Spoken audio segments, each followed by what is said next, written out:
James Joyce called the mama matrix most mysterious. Nothing more than our bodies and the earth out of which our bodies came. History, as we have lived it in the West, has been a turning of our back on that. And now history has failed. Western cultural institutions, having become global cultural institutions, now show themselves to be adequate to inspire, lead, or carry anyone into a future worth living in. At this moment, then, this reconnecting to the Gaian mind becomes a kind of moral imperative. So this whole drug issue is not an issue even about criminal syndicates or about untaxed billions or about the mental health of our youth or any of that malarkey. I mean, my God, the most destructive drugs known to the species are peddled on every street corner without restriction. The real issue is what kind of mental worlds shall people inhabit? What kinds of hope shall be permitted? What kind of value systems shall be allowed? And the value systems that aggrandize the possession of things, the tearing up of the earth, competition, classism, racism, sexism, have led us to the brink of catastrophe. Now, I think we have to abandon Western cultural values and return to the deeper wisdom of the body in connection with the plants. That's the seamless web that leads us back into the heart of nature. And if we can do this, then this very narrow neck of cultural crisis can be navigated. Very little of the past can be saved. The architectonics, the machines, the systems of monetary exchange and propaganda, the silly religions, the asinine aesthetic canons, very little of that can be saved. But what can be saved is the sense of love and caring and mutuality that we all put into and take from the human enterprise. You know, there's a Grateful Dead song that says, you can't go back and you can't stand still. If the thunder don't get you, then the lightning will. And we now hold, through the possession of these psychedelics, catalysts for the human imagination of sufficient power that if we use them, we can deconstruct the lethal vehicle that is carrying us toward the brink of apocalypse. We can deconstruct that vehicle and redesign it into a kind of starship that would carry us and our children out into the broad starry galaxy we know to be waiting us. But it's a cultural test. Nature is pitiless.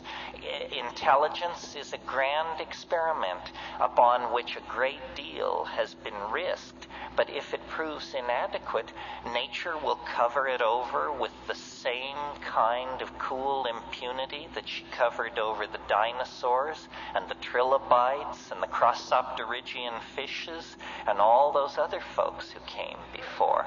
So what we must do, I think, is see our future in the imagination, catalyze the imagination, form symbiotic relationships with the plants, affirm archaic values, and spread the good news that what is out of control, what is in fact dying, is a world that had become too top-heavy with its own hubris, too bent by its own false value systems, and too dehumanized to care about what happened to its own children.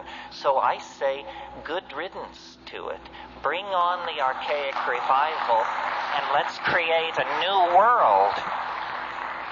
And that's it. And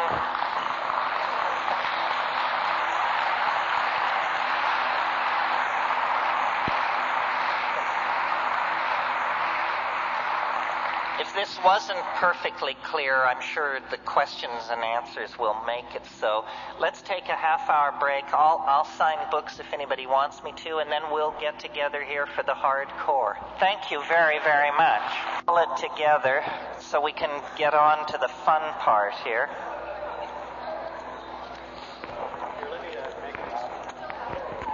If you want copies of the tape, Todd is out front at that table. You can wander out there during the Q&A.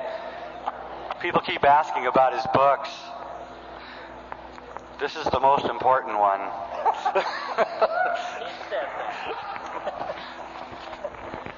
Okay. Well, I trust that was all perfectly clear before the break. This is the part I enjoy the most because I'm not into the white guy at the front of the room with all the answers trip. It's just unfortunate that I have the body I do. I'm actually a lesbian trapped in a man's body, but I've done the very best with that I could, which hasn't been bad, let me tell you. Yes. Wait a minute, wait. You're going to have to yell and then I'll repeat it.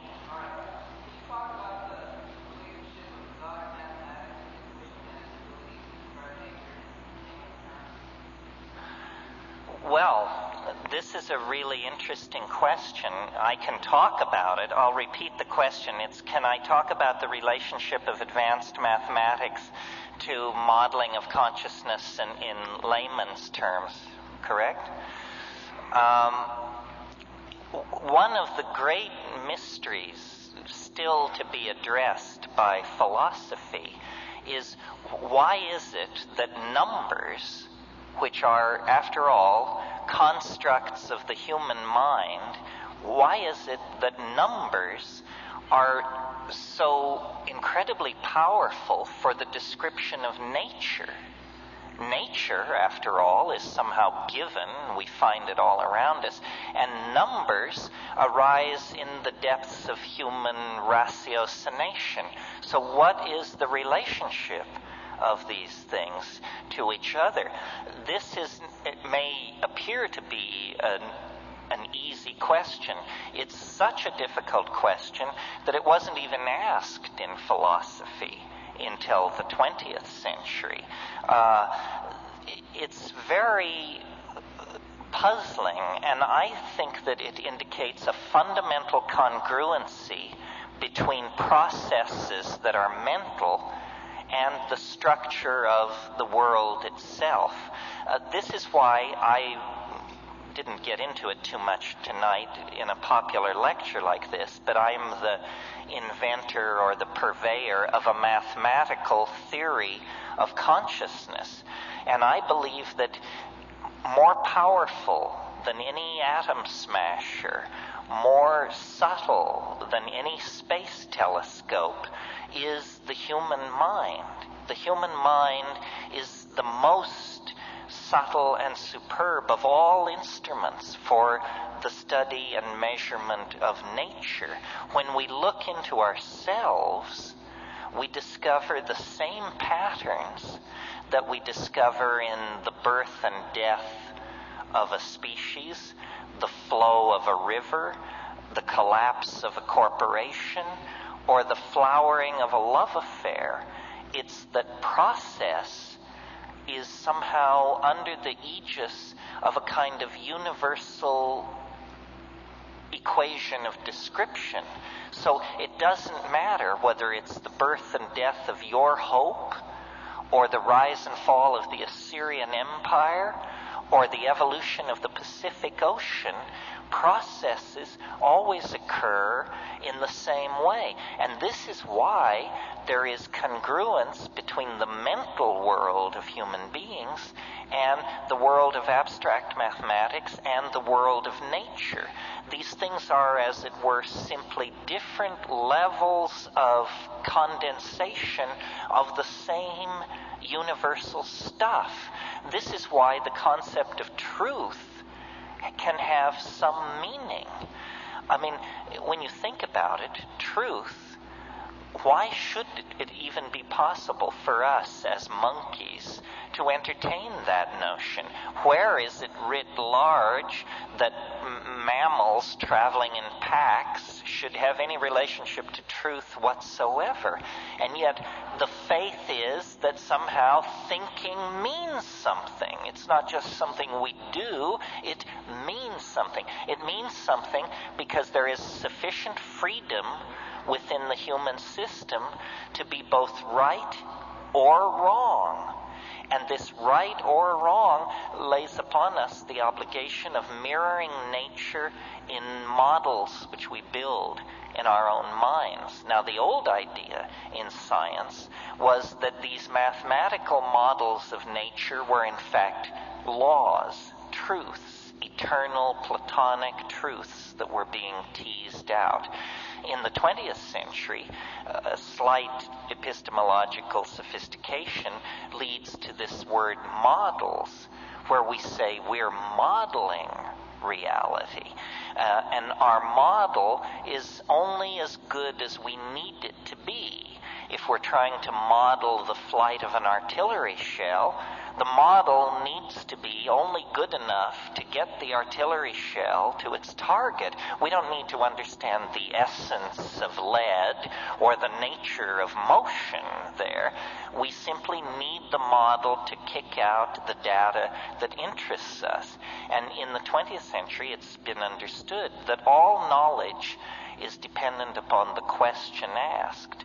And the relationship of mathematics to nature is one of the profound indicators, I think, that truth can be known. Maybe not the truth, but I always think of the positivist philosopher Wittgenstein, who was once asked in a classroom situation about a certain proposition, is it the truth? And he said, well, it's certainly true enough.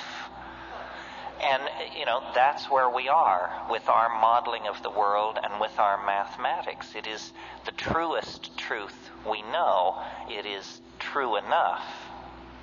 Somebody else here. Yeah, in front.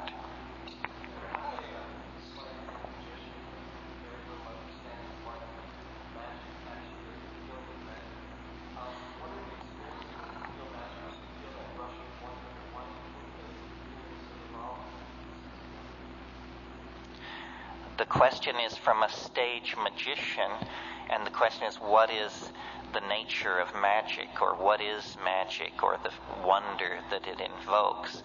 There are two theories. Magic is not a trivial issue at all.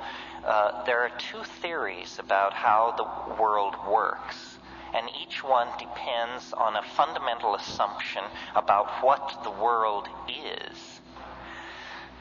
There's the scientific theory, which says the world is tiny packets of matter squealing along through empty space at close to the speed of light and subject to a certain set of interlocking laws.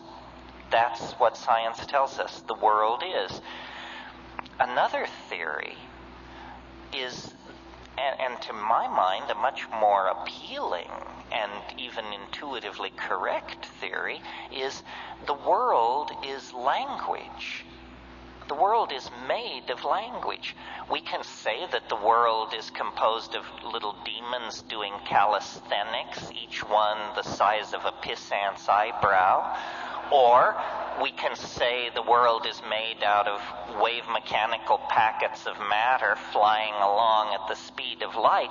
But notice that what we get each time is words. Our model of what the world is made of words, and the world is composed of description. Now, in the era before science, scientists like to say people were more epistemologically naive. What they mean by that is they didn't have a clear understanding of the division between the inside and the outside, between what we imagine and what actually is. But if you live long enough, I think you discover what we imagine and what actually is are very close to the same thing. Now, whenever you say the world is made of language, the positivists object by saying, well, then why isn't it the way we say it is? I didn't say it's the way we say it is. I said it's made of language. And part of the inspiration for my career is the realization that you could get up in front of audiences and say how the world is, and to a small degree, for a limited time, in a limited space, it shimmers and recasts itself and becomes the thing that we say that it is. The mind is somehow a co-creator in the process of reality through acts of language. And language is very, very mysterious. I mean, it is true magic. People run all over the place looking for paranormal abilities. But notice that when I speak, if your internal dictionary matches my internal dictionary, that my thoughts cross through the air as an acoustical pressure wave and are reconstructed inside your cerebral cortex as your thought, your understanding of my words. Telepathy exists. It's just that the carrier wave is small mouth noises. All so-called primitive people know that the world is made of language, that you sing it into existence, that what you say it is what it is, that it is maintained in existence by an act of rational apprehension. And it's only science which has taken this very weird approach and said, no, the world is somehow independent from the act of description. And this is not a situation where we have two separate points of view, both open-hearted and trying their best to work hard for you. Science carried out its analysis of nature to the point where it shot itself in the foot. Science carried out an analysis of nature that went to such depth that it discovered that nature doesn't exist except as an object of description. That there are no little objects winging their way through empty space. There is only a situation describable by multi-leveled fishy formula, and when you drop a mind into that situation, the fishy formula condenses out into a little particle which can be measured. Mind is necessary for the world to undergo the formality of existing. This is what quantum physics teaches. Unfortunately, this news has not reached the other sciences. This is a real failure on the part of science. You see, throughout the 19th century, physics was the paradigmatic science. It was the science everybody envied. It's not unusual in physics for theory and experiment to be congruent to 3 decimal points of accuracy. That just causes scientists to go wild. They love that when theory and measurement fall into congruency like that. And so everyone wanted to be like physics. Chemistry sought that, sociology, psychology, biology. Meanwhile, physics, pursuing the exploration of matter, broke through to a domain where matter ceased to be definable, ceased to even exist in any ordinary way, seemed to behave in incredibly strange ways. Time flows backward.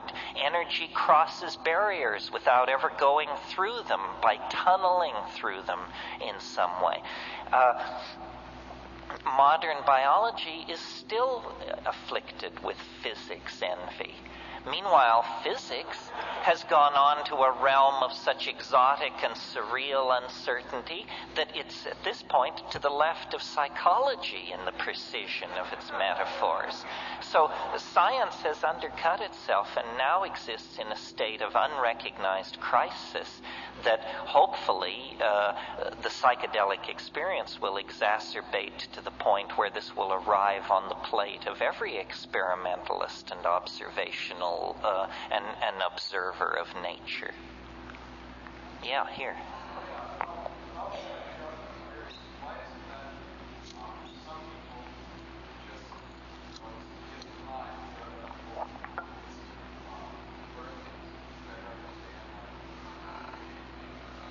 People don't take enough. That's all. People are confused about what's going on. First of all, taking psychedelics has a certain measure of chicness about it. Well, everybody wants to be chic, and you can get into the club merely by saying you took it. But you don't want to lie like a dog, so the way to get into the club without paying your dues is to take some pissant amount and then run around raving about that. So when we talk about the psychedelic experience, it's not clear we're all talking about the same thing.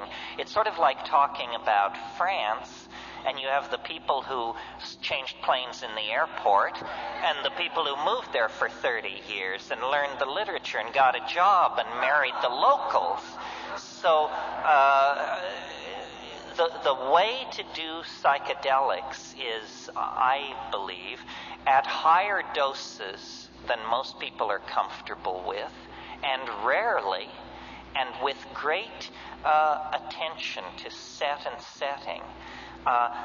The social use of psychedelics in the club scene or at rock and roll concerts and so forth, when I go to those kind of scenes, I just smoke pot. I don't, because I want to be part of what's going on, I want to have a good time, but you would be nuts to take a major psychedelic in that circumstance.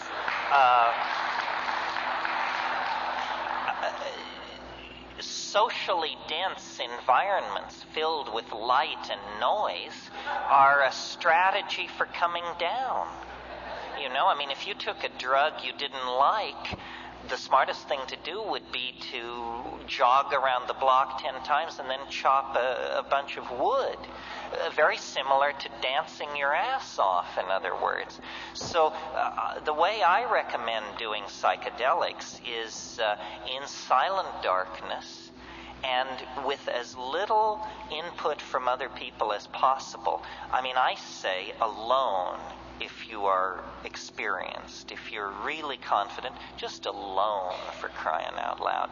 If that gives you pause, and you must have a sitter, and let's use the word sitter, not guide. My God, nobody's guiding you anywhere. They have no more notion where you are than, we know where Judge Carter is at this point. So the sitter, and my idea of the perfect sitter is, you have a little Tibetan bell by your side, and the sitter is 3 rooms away, and if you need the sitter, you ring the bell, they stick their head in the room and say, "It's cool," lay down, and, do that.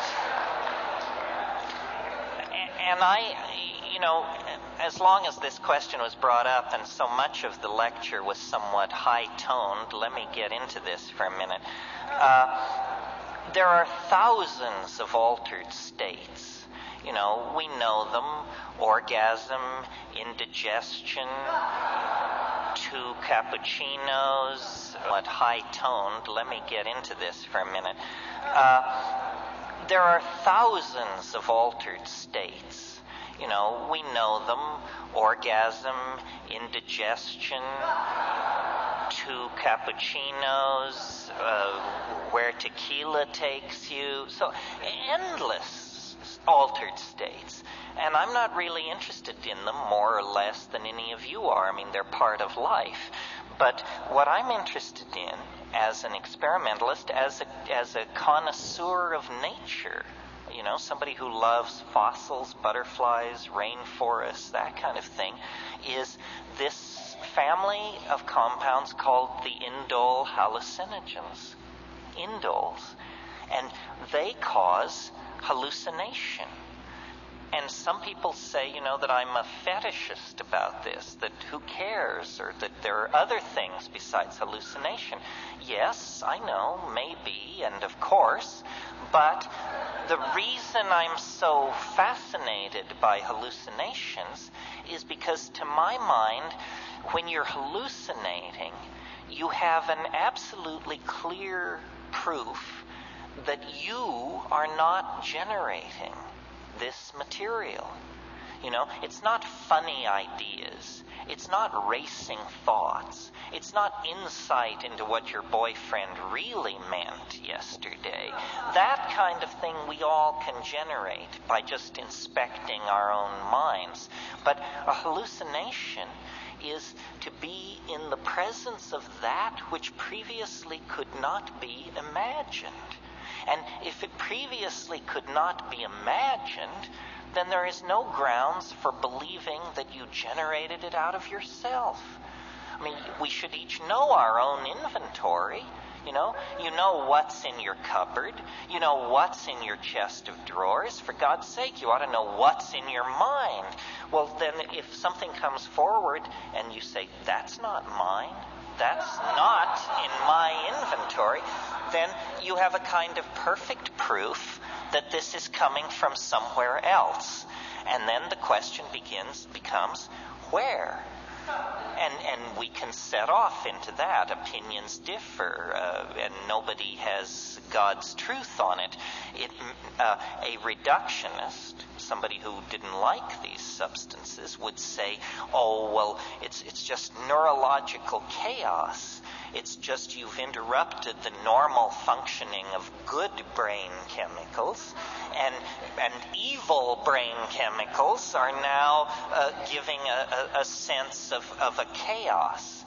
Well, that just doesn't cut the mustard. I mean, that kind of stuff may work if you're talking to the troops, but not if you're talking to anybody who's ever been there. I know what a neurological chaos would look like. It would look like bright lights, moving patterns, colored this, something that. It would not be ruins, landscapes, machines, paintings, works of art, building plans, weapons, bits of manufactured technological detritus. These things are too coherent. They're objects in some kind of superstructure of the mind. And for me, this was the revelation. I didn't get into this business by being an airhead or a screwball. My attitude was always, if it's real, it can take the pressure. You don't have to pussyfoot around the real thing. If they're telling you, oh, you must lower your voice and avert your gaze or this and that, then you're probably in the presence of crap. Because the real thing is real. It doesn't demand that you adjust your opinion to suit it. It's real. That means it is preeminent. That means it sets the agenda.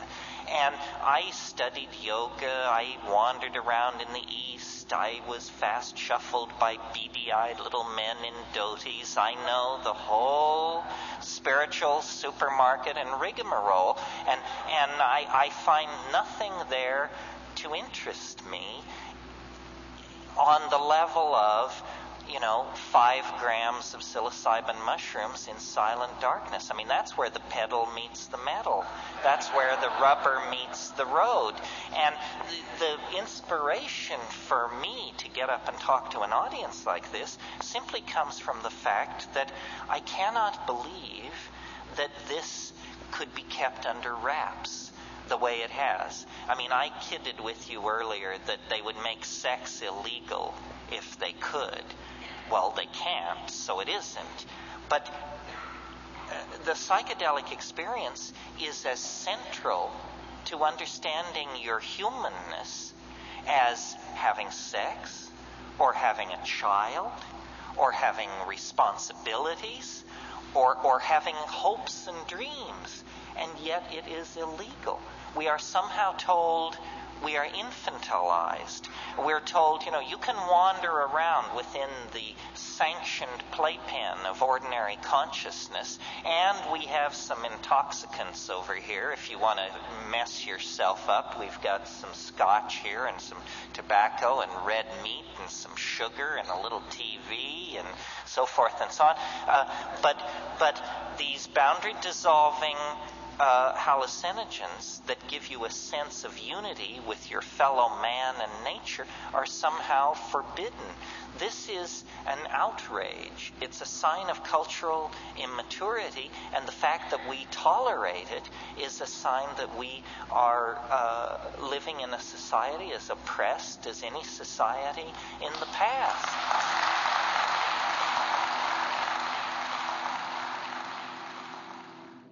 A short question, but I think it's really important. My thing is not about my opinion or what I saw in Africa or anything like that. This is, get it straight, this is about an experience, not my experience, your experience. It's about an experience which you have, like getting laid or like going to Africa. You must do the experience. Otherwise, it's just whistling past the graveyard. And we're not talking about something like being born again or meeting the flying saucers or something like that, where good works and prayer are the method. No, if you take a sufficient dose of an active compound, it will deliver itself to you on the money. If it doesn't work, take more. Nobody is in a position to dismiss this just because it didn't work for them on one or two tries. This is an art. It's an art. It's something you coax into existence. I mean, you have to learn to make love. You have to learn to speak English. Anything worth doing is an art that is acquired. This is part of our birthright, perhaps the most important part of our birthright.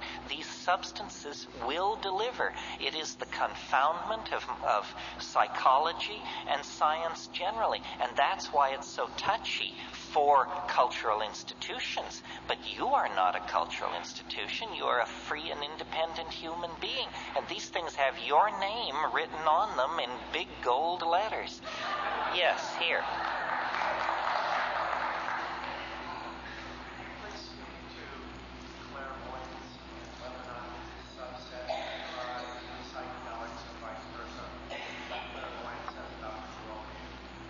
Well, clairvoyance, all forms of paranormal activity, I think, are part of a 5% leakage around normal, culturally sanctioned brain function.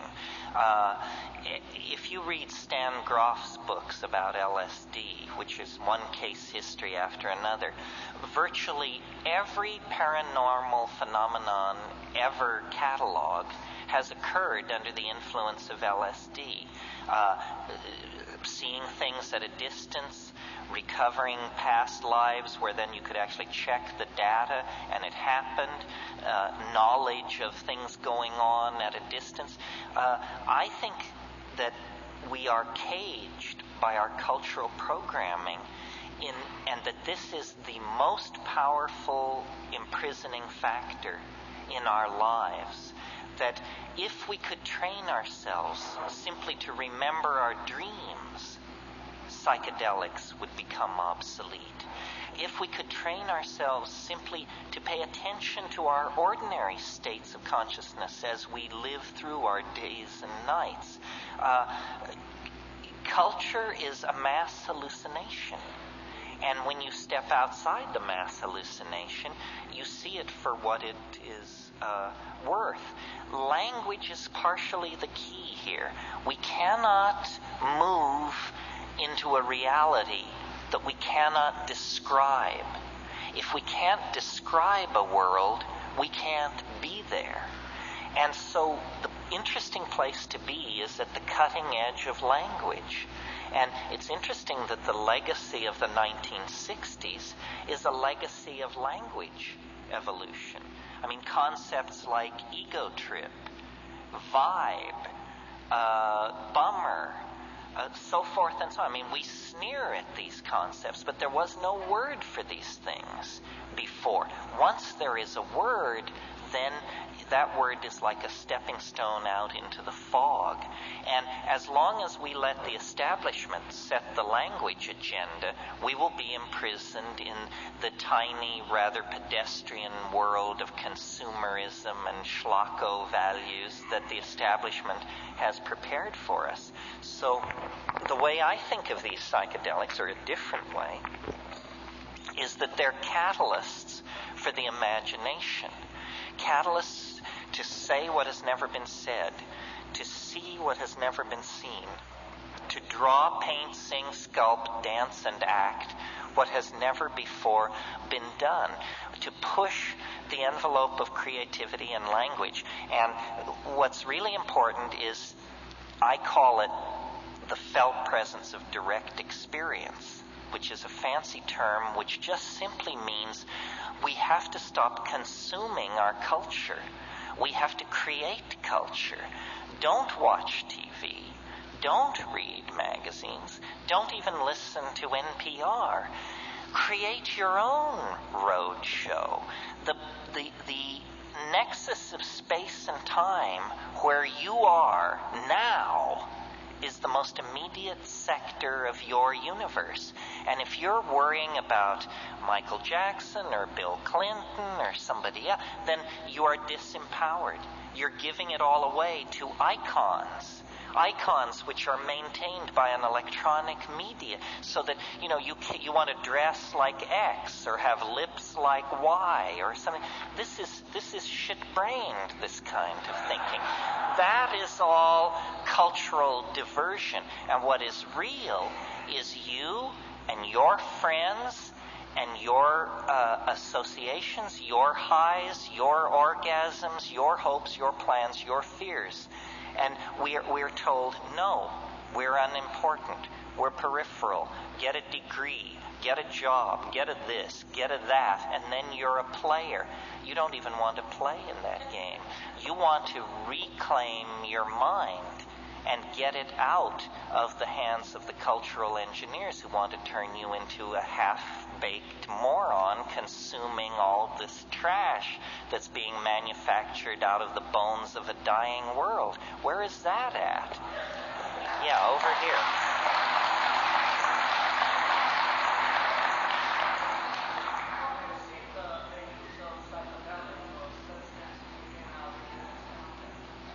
Well, religion is simply the word we use to describe our intuition that there is something outside the realm of culture and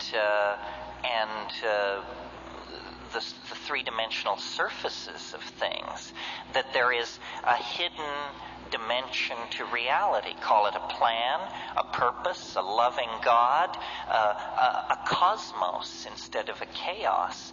And psychedelics, I believe, reveal a greater order than the order of the human world. This is why the way I do them is either in darkness, which means surrounded by the body, my body, which is part of nature, or in nature itself, in the mountains, at the beach, in the jungle. Because what we are lacking existentially is any sense of order, meaning, and beauty in the world, because the society we're living in has no order or beauty or meaning. It's just a scam and a rat race. But if you take the psychedelics in these contexts where the culture and its artifacts are suppressed, then you connect up to the greater whole. The question of God, meaning in Milton's phrase, the God who hung the stars like lamps in heaven, I don't think psychedelics can address that definitively. But there is another God, a goddess, the goddess of biology, the goddess of the coherent animal-human world, the world of the oceans, the atmosphere, and the planet. In short, our world, the world we were born into, that we evolved into, and that we came from. That world the psychedelics want to connect us up to, because our individuality as people and as a species is an illusion of bad language that the psychedelics dissolve into the greater feeling of connectedness that underlies our being here. And to my mind, that's the religious impulse. It's not a laundry list of moral do's and don'ts or a set of dietary prescriptions or practices. It's a sense of connectedness, responsibility for your fellow human beings and for the earth you're walking around on. And because these psychedelics come out of that plant-vegetable matrix, they are the way back into it. I want a woman here.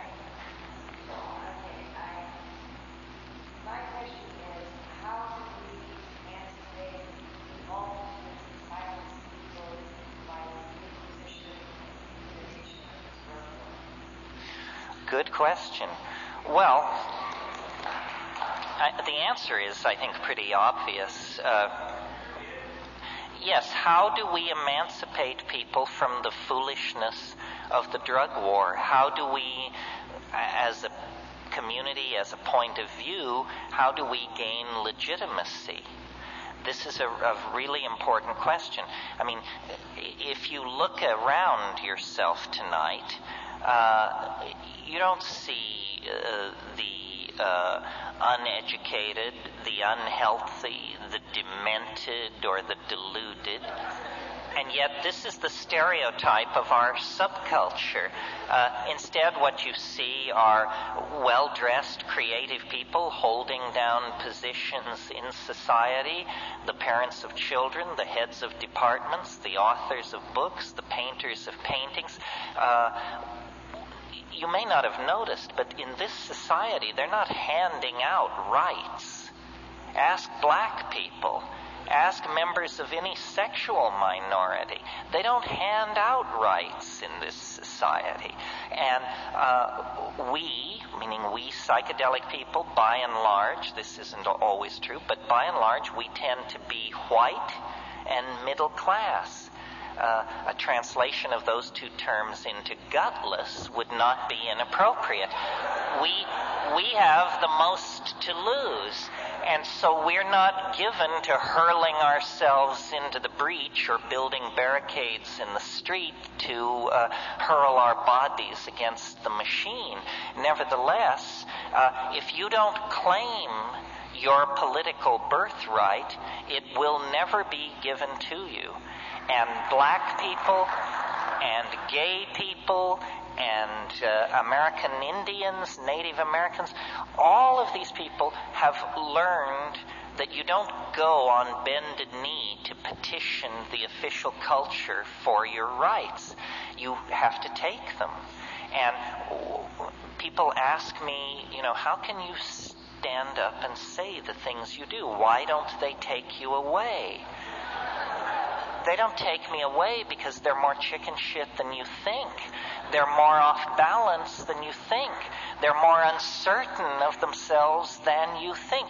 The legitimacy of this point of view is established in their minds. The reason drugs are illegal and suppressed and blah, blah, is because you can make a shitload of money off them in that context. It's a money issue. Do you think a loving government is trying to keep you from jumping out of third-floor windows, and that's why LSD is illegal? I mean, give me a break, for crying out loud. If this government felt strongly enough about certain issues, all of us between 18 and 26 would be sent off to die for that policy decision.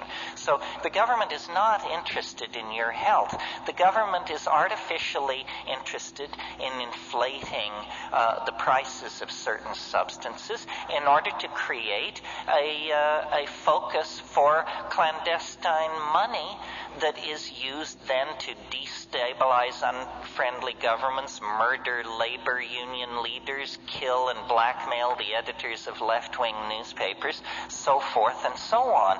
Drugs are enormous big business, and not psychedelic drugs. Psychedelic drugs, the only one that ever amounted to anything as a financial enterprise was cannabis.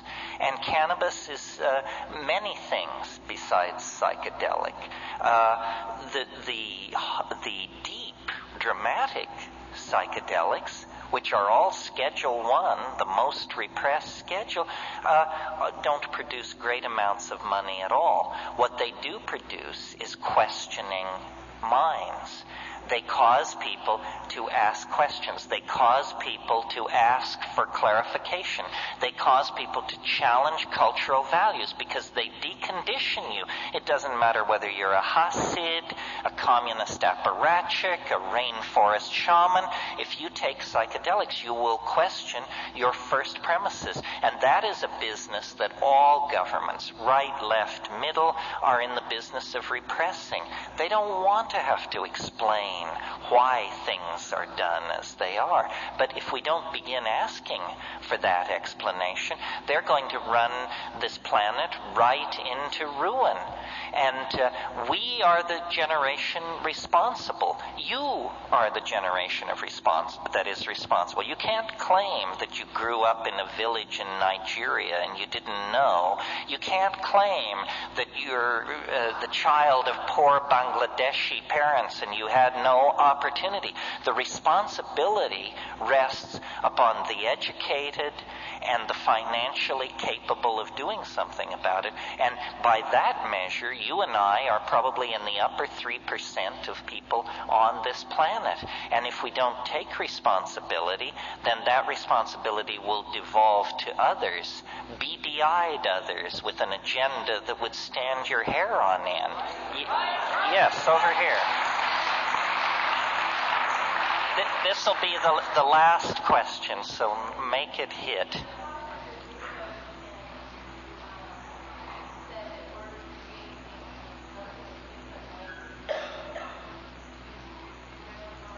Uh-huh.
Well, let's go back and talk about schizophrenia for just a second.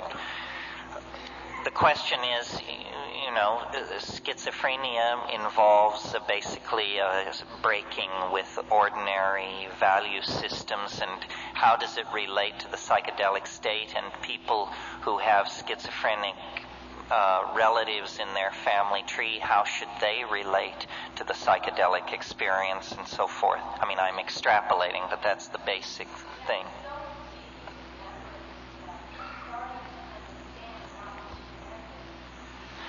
Well, there are different things to be said about this. I mean, first of all, how many psychiatric residents who are the people who come most in contact with schizophrenics, whatever that means, how many psychiatric residents have ever seen an undrugged schizophrenic?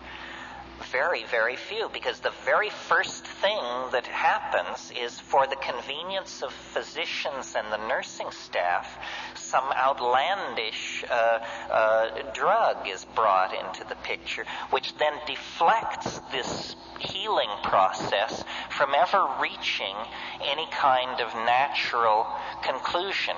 Schizophrenia is just a catch-all term for mental forms of mental behavior that we don't understand.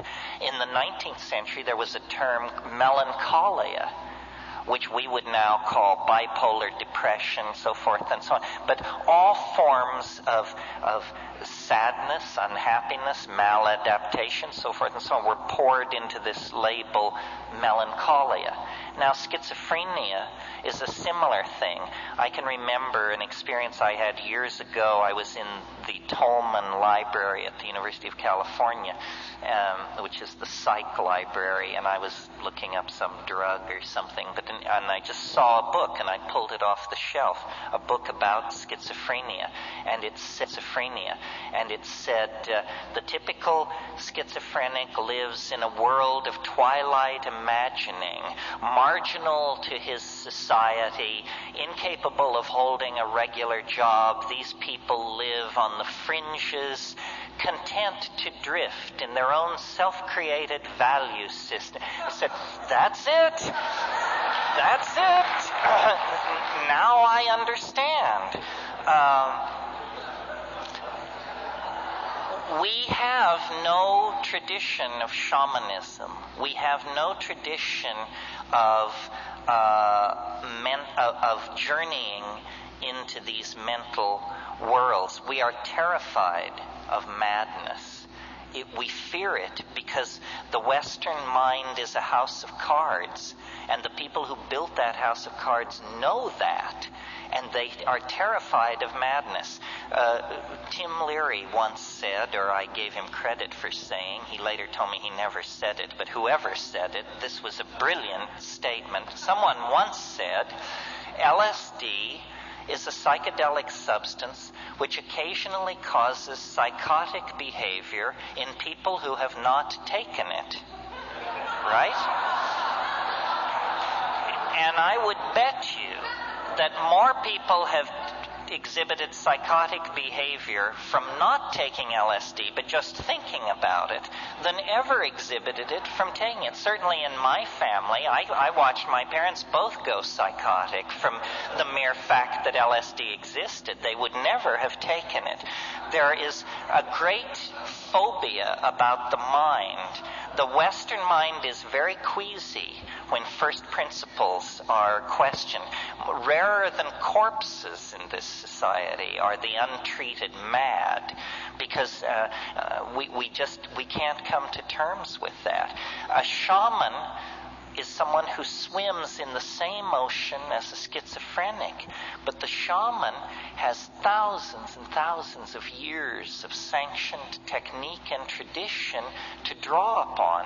In a traditional society, if you exhibit quote-unquote schizophrenic tendencies, you are immediately drawn out of the pack and put under the care and tutelage of master shamans. You are told, you are special. Your abilities are very central to the health of our society. You will cure. You will prophesy. You will guide our society in its most fundamental decisions. Contrast this with what a person exhibiting schizophrenic activity in our society is told. They're told, you don't fit in. You are becoming a problem. You don't pull your own weight. You are not of equal worth to the rest of us. You are sick. You have to go to the hospital. You have to be locked up. You are on a par with prisoners and lost dogs in our society. So that treatment of schizophrenia makes it incurable. Imagine if you were slightly odd and the solution were to take you and lock you into a place where everyone was seriously mad. That would drive anyone mad. If you've ever been in a madhouse, you know that it's an environment calculated to make you crazy and to keep you crazy. This would never happen in an Aboriginal or traditional society. I wrote a book. This has to be the wrap-up because we're over time. But I wrote a book called The Archaic Revival. I signed it tonight for some of you. The idea there is that we have gone sick by following a path of untrammeled rationalism, male dominance, attention to the visible surface of things, practicality, bottom lineism. We have gone very, very sick. And the body politic, like any body, when it feels itself to be sick, it begins to produce antibodies or strategies for overcoming the condition of dis-ease. And the 20th century is an enormous effort at self-healing.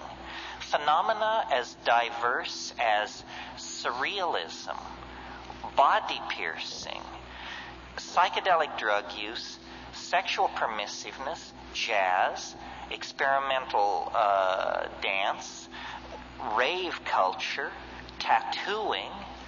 The list is endless. What do all these things have in common? They represent various styles of rejection of linear values. The society is trying to cure itself by an archaic revival, by a reversion to archaic values. So when I see people manifesting sexual ambiguity, or scarifying themselves, or showing a lot of flesh, or dancing to syncopated music, or getting loaded, or violating ordinary canons of sexual behavior, I applaud all of this because it's an impulse to return to what is felt by the body, what is authentic, what is archaic. And when you tease apart these archaic impulses, at the very center of all these impulses is the desire to return to a world of magical empowerment of feeling. And at the center of that impulse is the shaman, stoned, intoxicated on plants, speaking with the spirit helpers, dancing in the moonlight, and vivifying and invoking a world of conscious living mystery. That's what the world is. The world is not an unsolved problem for scientists or sociologists. The world is a living mystery. Our birth, our death, our being in the moment. These are mysteries. They are doorways opening on to unimaginable vistas of self-exploration, empowerment, and hope for the human enterprise. And our culture has killed that, taken it away from us, made us consumers of shoddy products and shoddier ideals. We have to get away from that. And the way to get away from it is by a return to the authentic experience of the body. And that means sexually empowering ourselves, and it means getting loaded, exploring the mind as a tool for personal and social transformation. The hour is late. The clock is ticking. We will be judged very harshly if we fumble the ball. We are the inheritors of millions and millions of years of successfully lived lives and successful adaptations to changing conditions in the natural world. Now the challenge passes to us, the living, that the yet to be born may have a place to put their feet and a sky to walk under. And that's what the psychedelic experience is about, is caring for, empowering, and building a future that honors the past, honors the planet, and honors the power of the human imagination. There is nothing as powerful, as capable of transforming itself and the planet as the human imagination. Let's not sell it straight. Let's not whore ourselves to nitwit ideologies. Let's not give our control over to the least among us. Rather, claim your place in the sun and go forward into the light. The tools are there. The path is known. You simply have to turn your back on a culture that has gone sterile and dead and get with the program of a living world and a re-empowerment of the imagination. Thank you very, very much.